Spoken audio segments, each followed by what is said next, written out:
Hello and welcome back to Awareness to Action. Today we have Hamilton Glass joining us on the show. Hamilton is an artist with a passion for public art, but his work isn't just a singular canvas, print, or mural.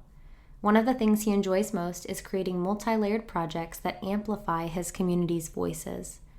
In 2020, Hamilton founded Mending Walls RVA, which was created to address the civil unrest and pandemic raging in our country.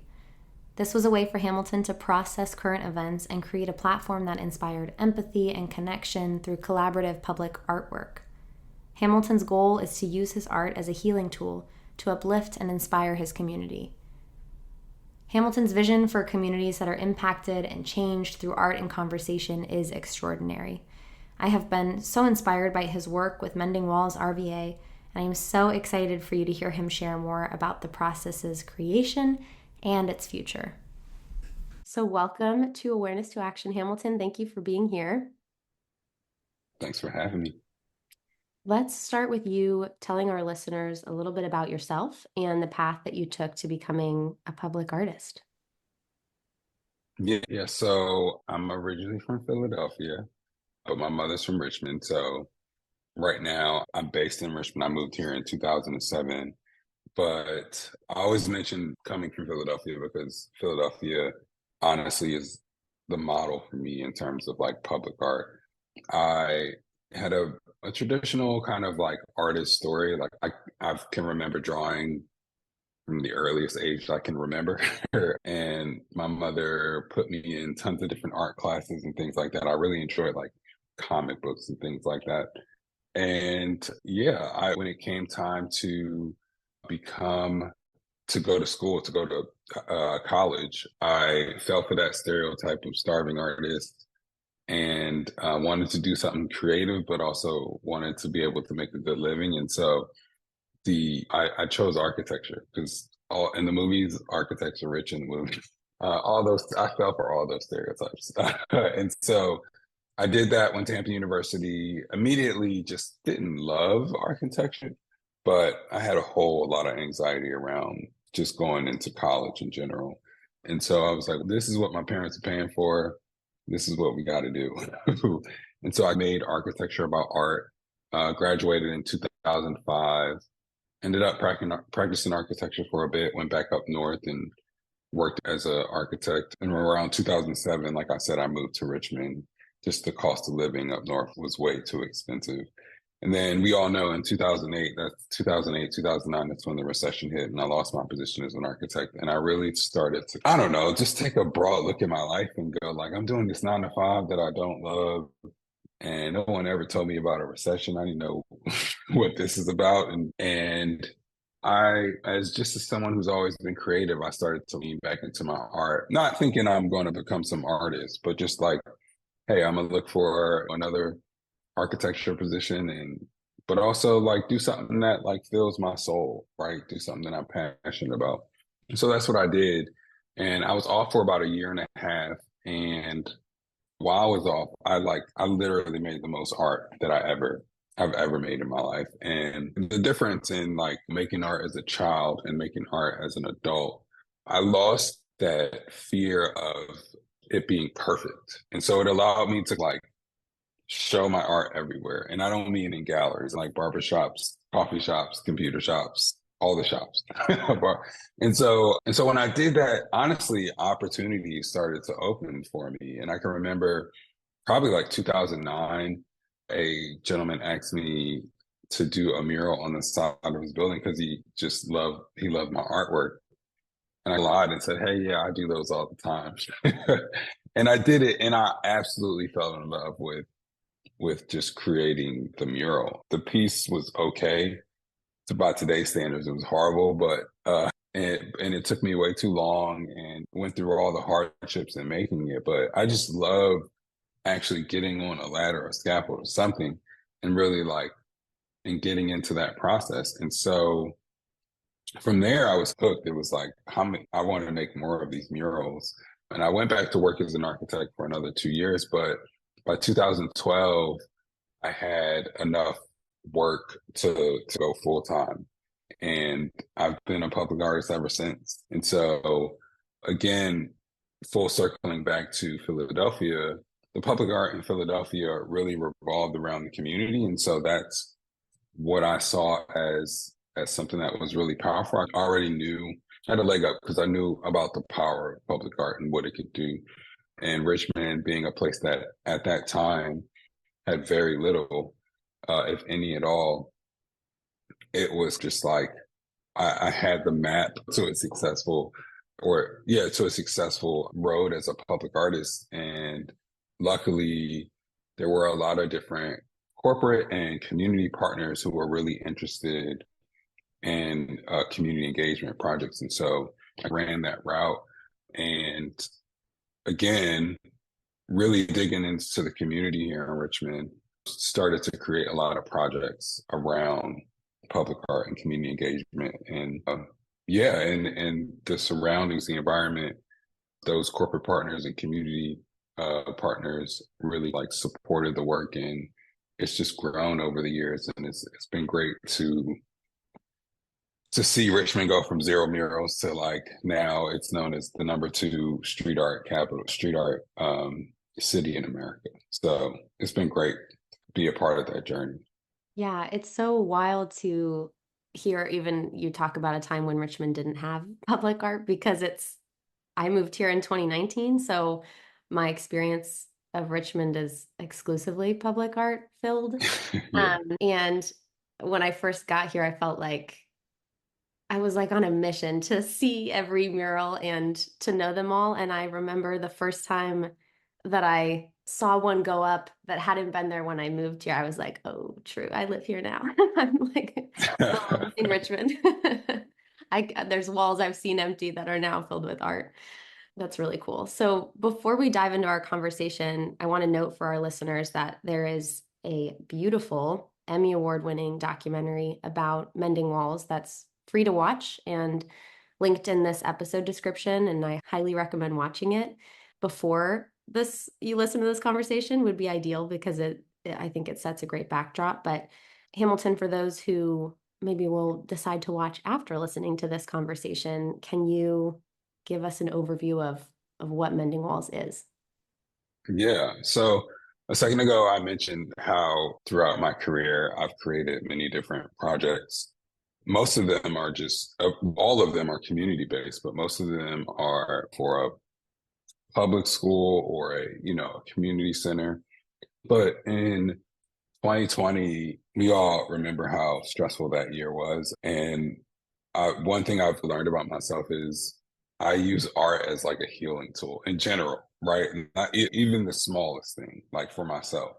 But during 2020, when George Floyd was murdered around the end of May, I had a conversation with a fellow collaborator by the name of Matt Lively. And we have collaborated on tons of things. He's a painter as well, a sculptor. He does a lot of different things. But we were having a conversation about just what was going on in the news, like everybody was at that time. And he had asked me how I was, and I started to express to him how I was upset that George Floyd was murdered. Of course, that's wrong, but 2 weeks prior, Ahmaud Arbery had been murdered, and I didn't understand why it took seeing a video clip of him murdered for so many people to come out when 2 weeks prior, Ahmaud Arbery had been murdered. And so he immediately started to express that for him, seeing that video linked into something that he had never seen before. And it immediately made him feel bad about dismissing the others. Not that the others were justified, but that he could let that go because he didn't see it. And so me thinking about like, I'm this Black kid from the city and he's this white guy from the South, and we have a ton of very different experiences that really shape the way we retain information, especially from the media, right? And we just sat on that phone and had this empathetic conversation for about 4 hours, where I know if it wasn't that particular situation, we wouldn't have been talking about that. And there are things that I'm sure he would have been afraid to say to me that he felt safe in that moment to be able to say. And so I got off the phone phone thinking like, how can I get everybody to have this conversation? Like, how can I get this to be something that society does right now? And so I, of course, went to art and I thought about, I started to work on creating a project that put artists from different backgrounds and different experiences together to have authentic conversation that would then inspire a piece of artwork, a piece of public art that would then inspire more conversations. And so it had to be centered around social and racial justice. And so I know that is a broad topic, but it's broad on purpose because when you collaborate with somebody, you have to, you most likely are going to come from two different sides. And the hardship in that is bringing those sides together to, to make one cohesive message. And so that also involves you empathizing with that person and finding a way to talk about in depth both sides. And so it was like just this light bulb moment. And that's what I did.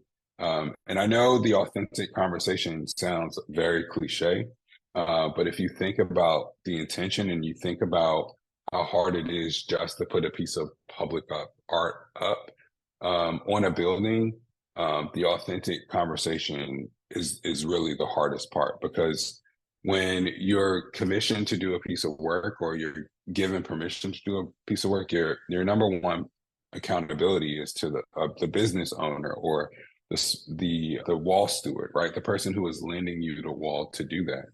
And so we had to find locations that didn't really have any, were fine with not having a say in what these artists were doing, right? And so that's what we did. We actually found 16 locations that were trusting enough to let these artists talk and put on the wall what they deemed really necessary for the time, which is a humongous, not only that, this was a quick reaction. So we did these 16 walls in 16 weeks. So every week, another mural started, and every week, another mural finished. And so the first mural actually started in July, the first week of July in 2020. And remember, George Floyd was murdered in the end of May. So the organizing, the pairing artists together, the website, the mission of the project, all of that had to be perfected within that small little time span. And so this project was, again, based around the conversation and the empathy and connection. And so we wanted to find a way to not only have people admire the art, but really be able to dig into that authentic conversation that the artist had. So not only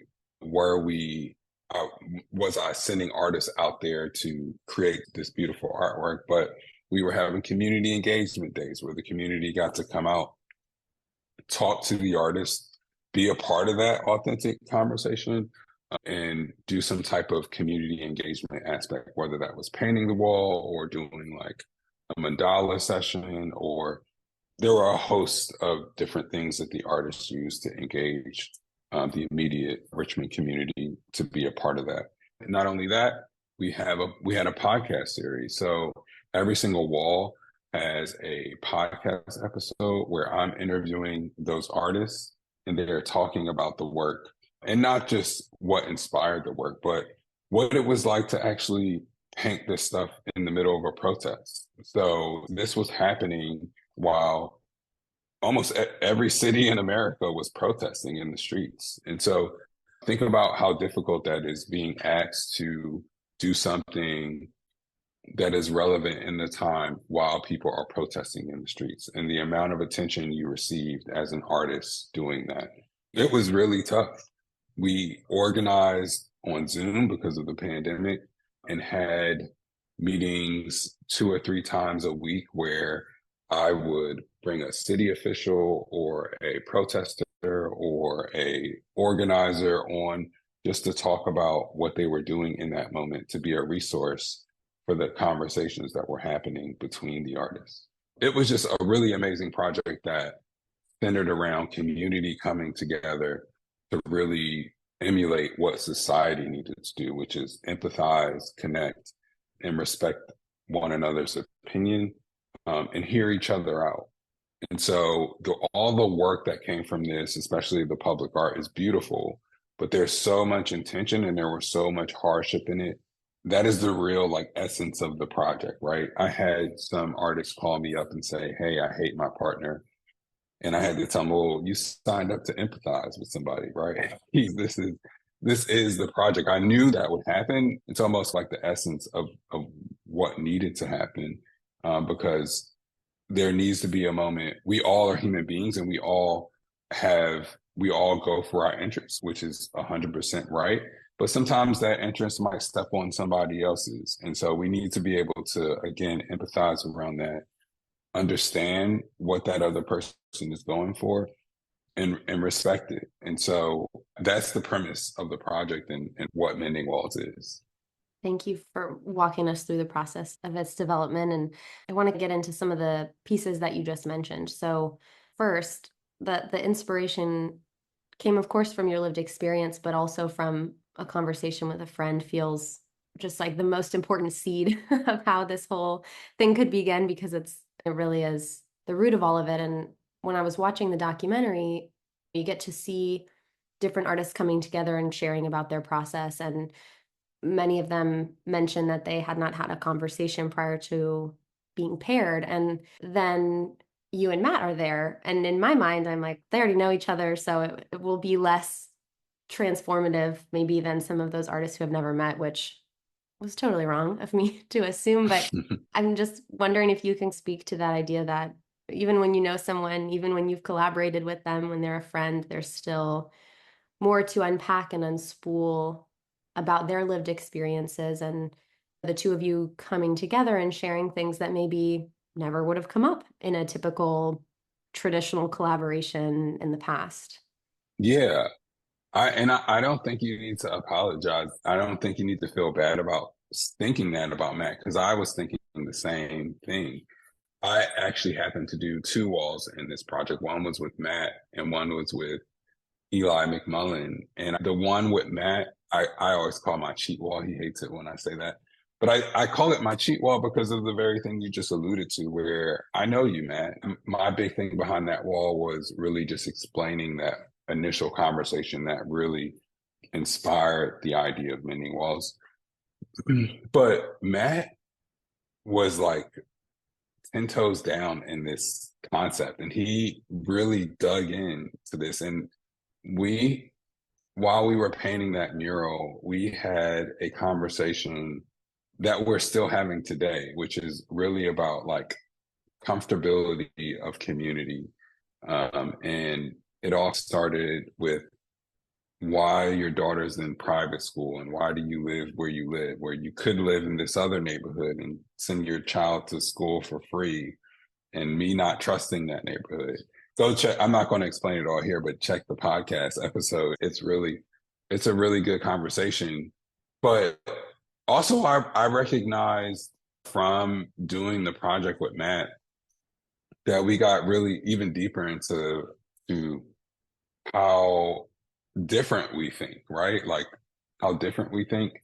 And really, it's funny because, before this project, all we really talked about was football. I'm an Eagles fan and he's a Commander. But we really just really got into like understanding one another. And it was doing that cheat wall was the best thing I could have ever done, because it really was like the synthesis of what I was hoping that artists would get out of this. Even with me knowing Matt, we got into things. I think we created a space in which we felt comfortable saying anything, which is really, again, like the essence of the project, like getting everyone to understand that, hey, there's no place we can't go, because just because we're different, we have different understandings, we need to respect that we're different and have different understanding. So when a question is asked that might be a little bit controversial, if you will, it's just because that other person is ignorant to that. We don't have that experience, right? And so it's almost your job to to give them a little bit of that experience, to make sure that they're a little bit more well informed next time they talk to somebody else. And so even so even with knowing somebody, especially with Matt and I think we got a little bit deeper into made our relationship a little bit deeper because we tore down a wall, right? We tore down a wall of empathy that we didn't have before. When I was thinking about all of this, it was feeling very like chicken and the egg question to me, because you could argue that the two artists who come together start with the art because that's their background and then move to the conversation. You could also argue that they start with the conversation and then create the art. But either way, conversation's happening, art is being created. That leads to more conversation. That leads to more art. Like, it's much more cyclical than linear, which is really powerful. And I'm curious how, for you, as someone who already believed and fully understood and embodied the healing power of art, how this process has shaped or evolved your thinking on that now. Yeah, that's a really good question. I don't think anyone's asked me that. I before. So to me, the collaboration in general, depending on the collaboration, probably started in two different ways. I'm sure you, as an artist, when you come to the table with this, there's an issue on your mind that you're like, if you're going to give me a platform to talk about this in this moment, this is what is super important, right? But almost 100% of the time, I'm sure your partner's like, no, this is important. Right. And so it immediately disarms you and goes like, oh, wait, okay, I forgot I've got this partner who has a voice too, right? And has to say something. I don't know, even if you take the social and racial justice away from it, collaborating with somebody is a really tough thing to do, especially as a public artist. But and we all know that all artists have a little bit of ego, right? They want to be able to show their work and what they do. And so it collaborating in general, the social racial element, I think, disarms you. It's like, oh wait, I signed up for this project to like empathize with someone and show that collaboration is necessary. So that kind of like disarm and in the perfect world, it disarms you and goes, okay, wait, this isn't just about me. And it's not just about how I'm feeling in this moment. In order to be a amazing partner and an awesome collaborator, I have to fully dig into and think about what they're trying to say. Only then, when we both understand what we were trying to say, can we like then start talking about how we can design that. That is something, honestly, it was even I was before when I thought about this project, I don't think I really dug into that until I had to do it and started to understand that, wait, this is what society needs to do, right? We need to actually understand why, and I'm going to use politics as the best catalyst for this, but why this Republican feels this issue is so necessary. This is why this Democrat feels like this issue is so necessary. And we don't do that. We just, like, in the society we have today, we just villainize the next person. And truly, in my heart, I believe that we all deep down know that other person isn't stupid, that other person isn't being vindictious. They're just looking out for their other interests. But we never dig into that in the normal society. We just pass over that, right? Everyone is human. We are made of the same thing, and we're going for our best interests. And we never take the time to really think about why their interest is that way. And that's what this project does. Yeah, I appreciate that reflection, because I think, to me, something that feels really very important about what you've done here is the furthering of the conversation that you've done beyond the artists. It would have been a powerful enough project if you paired the artists, made the art, and then said, we'll leave it in the hands of the public. Like, we'll let people decide what they think of that, and hopefully they'll have their own conversations and hands off after that. But that's not what you've done. You've created the podcast to share a deep dive into the ideas, and then you also created these civic talks. So I would love to hear from you what the civic talks are, how they came to be, and maybe what you've taken from them. I'm very curious. Yeah. So from the very beginning, again, this project was about a conversation. So the podcast was super important, but also we created these things called civic talks, which were really great at the time because Zoom was like the thing, right? Everyone was just learning how to use Zoom, and because of the pandemic. And so it allowed us to really lean into Zoom and go, hey, we can have people from all over the world join and learn about this project and talk about the issues the artists are talking about. And so that's what we did. I think we had 5 different Zoom sessions, civic talks, where the artists would come explain the work. And then we had our moderator who really asked them the tough questions around that authentic conversation that they had, right? So really not just concentrating on the mural, but concentrating on the questions the artists had asked themselves to inspire the mural. And then there were racial healers who came to moderate different call-out rooms. I think that's what they call them. Breakout rooms. And so really digging deep into what the questions that the artists used to come up with these concepts and how that affected the community and what the community thought of those. That was really special because it allowed people from all over the world to come talk about how they felt. It wasn't recorded. You know what I mean? Like really dig in. I'm sure that, and we've had a ton of feedback around how much of a stress reliever that was in that moment, right? We were all stuck at home. We were all, what is going on? The world is falling apart. We've got people being murdered by the police. We've got this raging pandemic that no one knows what's going on. And so it was a moment to be able to bring together people from all over the world in this same process that the artists were going through in terms of like collaborating and getting people to feel comfortable and speaking without fear of being condemned around how they felt. And so that is part of like the process of Mending Walls now. So like even outside of 2020, when we are doing these projects that look very different than the first ones we do, we always make sure we have the podcast. We always make sure we have the civic talks. And there are some other processes that we keep the same. And so getting people to understand that Mending Walls is not just a public art project, but a process that includes creativity, that allows you to create this space of sharing and giving and empathy and connection is really what it's all about.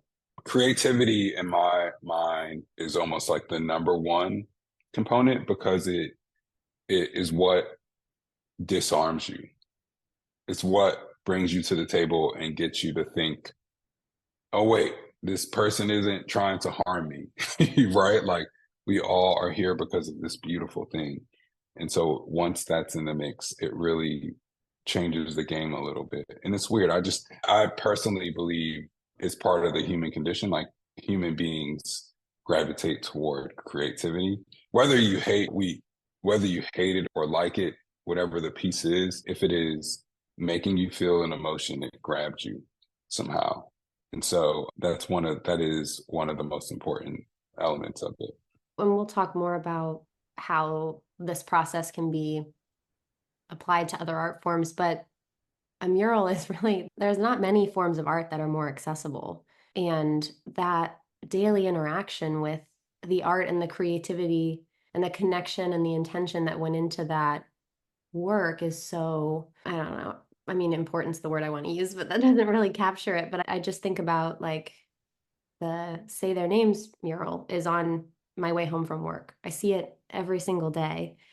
And that interaction for me is one thing, but then when a friend visits and sees it for the first time, that conversation is totally different. And they're experiencing this work of art that I see every day, and it's new to them. Or I go to a part of Richmond that I'm not typically in, and I see a work that I haven't seen in person before and am moved in a new way. And I don't know, there's something really transformative, it feels, about not having to enter a museum or a gallery to interact with the work. And so for the conversations to be also brought into the community via Zoom and not recorded, just truly a public forum to have those conversations is, I just think, really special. And props to you all for bringing that to folks, because certainly at that time it was needed and still is. But to have those spaces in 2020 was crucial.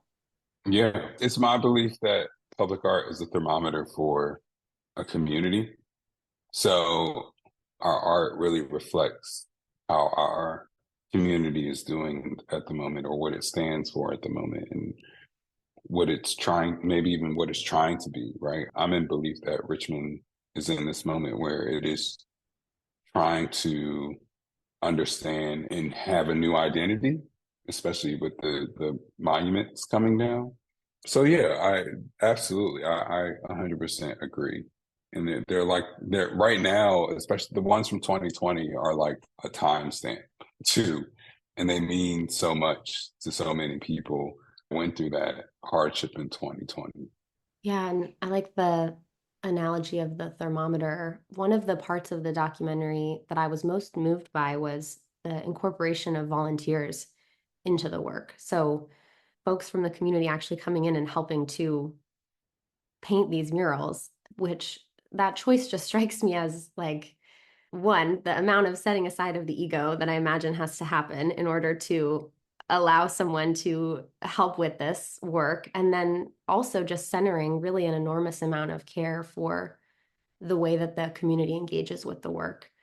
I am not a artist. I have my little crafty hobbies, but I was watching that like, oh my gosh, they're just gonna let these people in the community like come over here with a paintbrush to their carefully designed and imagined mural and really allow these community members to make it their own. I was just really blown away by that. So I'd love to hear from you why that direct community participation, like literally putting a brush to the wall, is particularly important with these works that were part of this project. Yeah, that's a great question. That is, so essentially, I've done that in a lot of my work just because I feel like it's really important for a community to be a part of creating the art, whether to be a part of the art, because it then gives them a sense of ownership, right? So I wanted that for Richmond and the Richmond community. I also wanted the artists to be able to actually like be face to face telling people what was happening and what was going on and why they wanted to do that. I also wanted people to experience how tough it was to be able to create that work.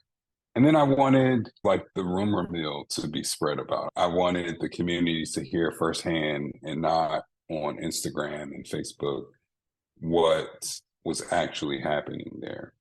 And so with all of those things, it just made sense. My only kind of like frustration with that was COVID, and we couldn't allow as many people to be a part of the community engagement projects as we would have liked to.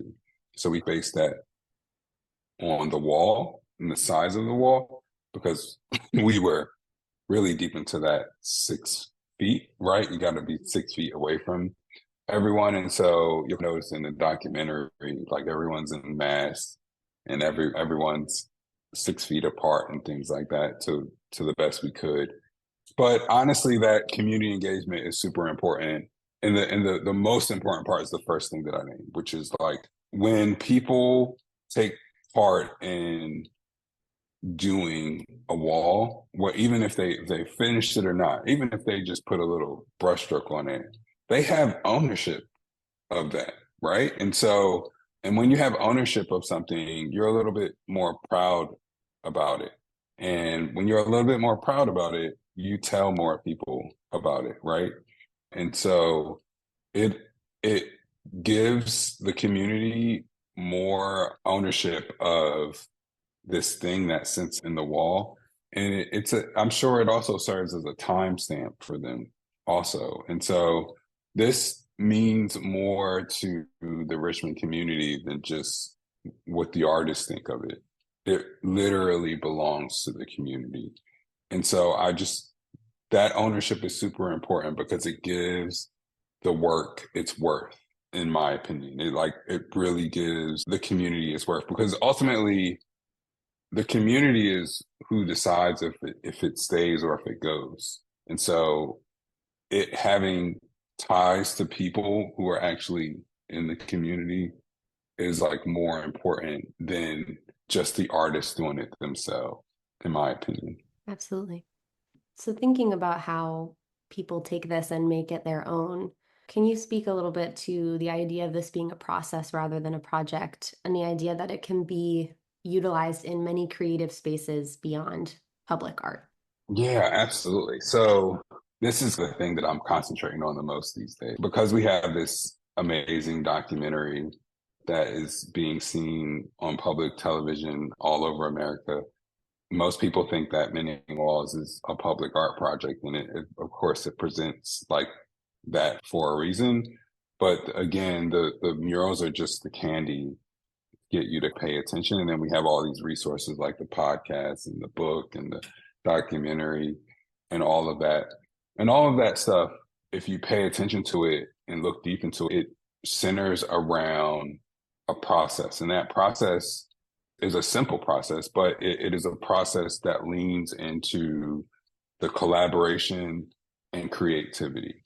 So as long as you have those two things and you are protecting that authentic conversation in the front of it, and you don't let that stifle your end product, which is a really hard thing to do, then that's the process. And so we have been leaning into other mediums for that very reason. So we've worked with some poets and they've produced work around that process. We work with dancers and they've produced and choreographed work around that process.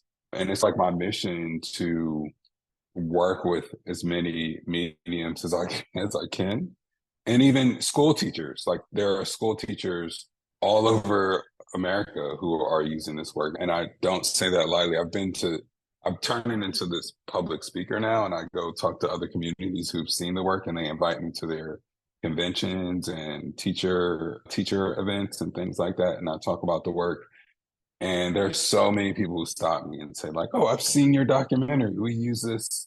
I use this in my classroom and we do this collaboratory project, right? And so it's not I don't own the process because it is not, it's been used for a long time.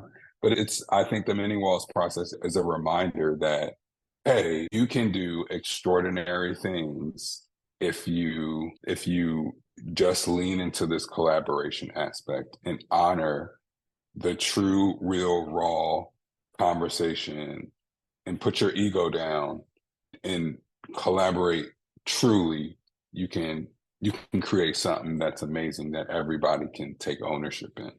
And so that's really all it's about. It's a process that reminds you to be authentic in your outcomes in terms of your conversation and lean into something that the two collaborators love to do. And that is really what it's all about. And that sounds very simple, but again, I'll stress that's a really tough thing to do because we have a ton of things that affect that authentic conversation. Money is the biggest one.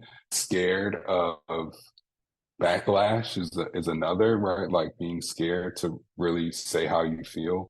Those things are like part of our society now, like being scared to say the wrong thing and all that stuff. And so even now when we do projects it's part of my job to convince whoever and whatever organization we're collaborating with that they are a part of this process, right? We don't sit down and do a concept phase with them and just do a piece of work that they commissioned us to do. You are actually a part of this process and creating whatever we're saying, because we're saying it about you and us. So how do we do that in an authentic way? Just furthering the connections within what's being created, or not within, beyond what's being created. It's not just the art. Someone mentions that in the documentary, that the art is just this beautiful like byproduct of what's Right. really happening. So summer of 2020, this process and project begins. And I don't want to say it snowballs, because I think that is the idea that started off and it just rolls. And I know that that's not how this went, but it flourishes. Like it grows, and it seems like people are incredibly engaged with it. So I would just love if you could speak to what it was like to be managing this huge undertaking in the moment, to be planning its future, and also to be tending to your experience as a Black artist in America who's part of this work, and also like processing it all as an individual. Yeah, that's a long question. So there's a lot in that question. So the project, watching the documentary, I think it speaks very well to the process and what we did during 2020. But the thing that is missing is how organic it was, and which can't honestly be captured. There's a lot of details in that. But the thing is, when I had this idea, my first thing was just to call all the artists together and get on Zoom and and talk about this process that I was thinking of doing, and talking to a funder who was willing to give me a start and do a couple of them. And to be honest with you, I think snowballed is the right word, because we first got a little bit of money, we really only had enough to do 2 or 3 walls. And then by the time we got to 3, we had enough to do 8. By the time we got to 8, we had enough to do 10, and so on. And we honestly we stopped at 16, but we really only stopped because it started to get cold. And it snowballed because the community was funding this too. Like, I had an initial funder, but there were people in the community who called me up and say, "Hey, I see what you're doing. This is amazing. How much does a mending wall cost?" Which is a really weird question. But yeah, it's a really weird question. But then, of course, I was paying for the equipment, I was paying for the paint, I was paying the artist stipend, so they did have a cost. But that same person would say, like, "Hey, I want to pay for one on my wall, and I also want to pay for the next one." Right? Like, that was amazing. And the community, the Richmond community, needs to be credited for that. Like, also finding 16 locations, and that where the owners or the building stewards or the organization is like, "Hey, we don't need to see a sketch. We trust the mission. We love the mission." That's also a testament. But as I was going through this process and creating this, things just kept getting added on. The civic talks were there, but honestly, the podcasts were not. The podcast came about because we were doing our first wall, and we were having the community engagement day, and we were all at lunch, and we were having these really deep people were crying. You know what I mean? There were all these emotions. And then the production producer Pam came up to me and said, "Hey, you need to capture all of this."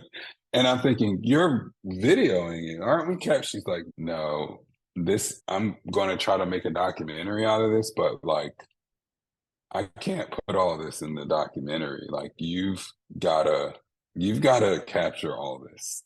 And so that's how the podcast was birthed.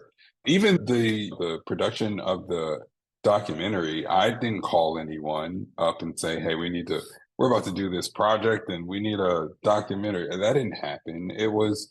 I was organizing, and Richmond is small, and someone told someone and they called me and said, "Hey, I heard you're up to something." And I was like, I don't know. I'm just moving all these things around and I got a little bit of money to do this. And no, I didn't think it would be what it is today. And they're like, "Here's the thing. We're home now. All of our projects are canceled. We would love to just follow you everywhere."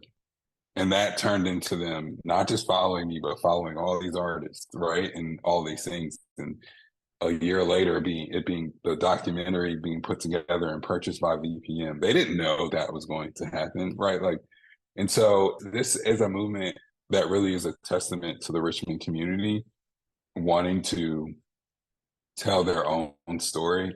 And I was just the catalyst to like bring all of that together. And so even the work that the artist did, I always remind people of the bravery you had to have to say yes to me in that moment.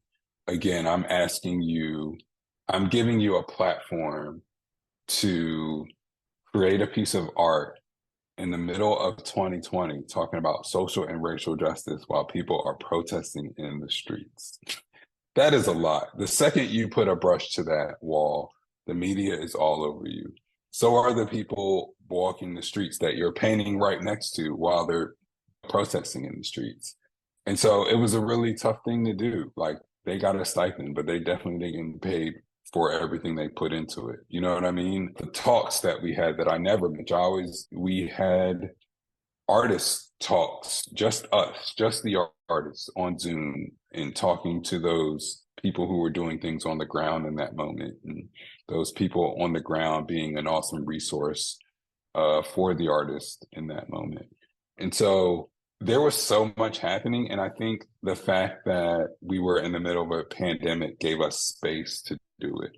So I didn't have a true like sit down moment in the pandemic because all of these things were happening and I was organizing and I was getting supplies and materials and all of that to that. But I had a moment where I don't know, I was just super proud of everybody who had the energy to participate and had the energy to do it. And if you did, you had to put your all into it.